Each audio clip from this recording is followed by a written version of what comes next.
happening, everybody out here? So I haven't done a video on Ford 7X engine in a while. I've been waiting. Hopefully some information will come my way that it's a dual overhead cam engine, but I'm told no. I've been in touch with somebody who's very close to the situation, and from what I understand, it's going to be a pushrod motor. Now, the news isn't all bad about this engine. Actually, it's pretty good. But currently, from what I understand, the engine's actually just about under assembly.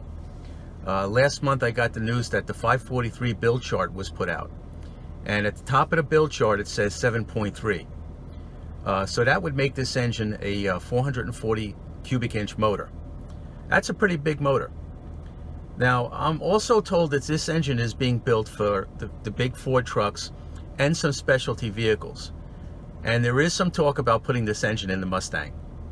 And that's the main reason why it's so interesting to me, because basically a big block like that in a Mustang sounds pretty exciting.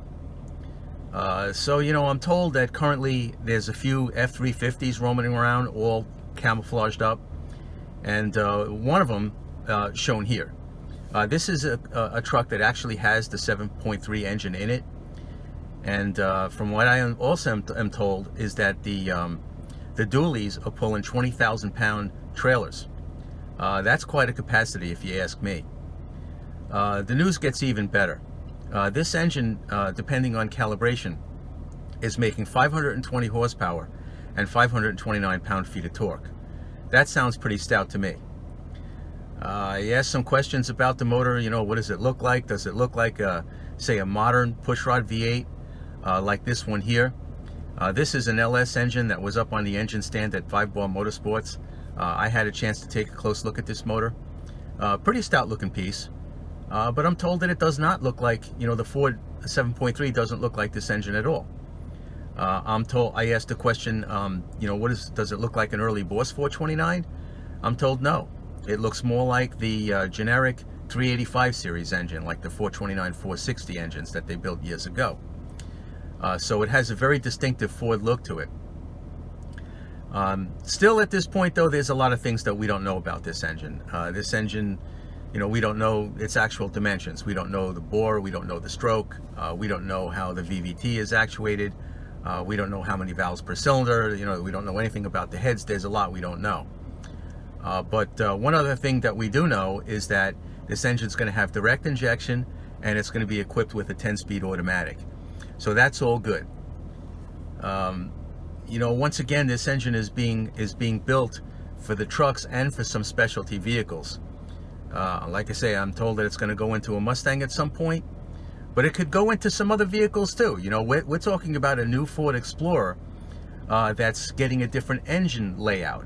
The current Ford Explorer is basically a front-wheel drive setup that adds rear-wheel drive, but the new one is going to get a longitudinally mounted engine, rear-wheel drive, and then for all-wheel drive they add front-wheel drive.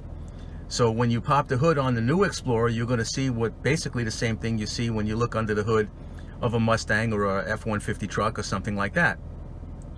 Sounds to me like Ford could basically build a 7.3 liter Explorer to compete with the Jeep Grand Cherokees and the Dodge Durangos that Mopar builds with their V8 engines. So I expect that could happen too. So there's a lot to be excited about. This engine package, this 7.3 with the 10-speed, I don't know. I mean, they can bore and stroke that engine to basically be, a 429, a 427. They could build it to be just about anything.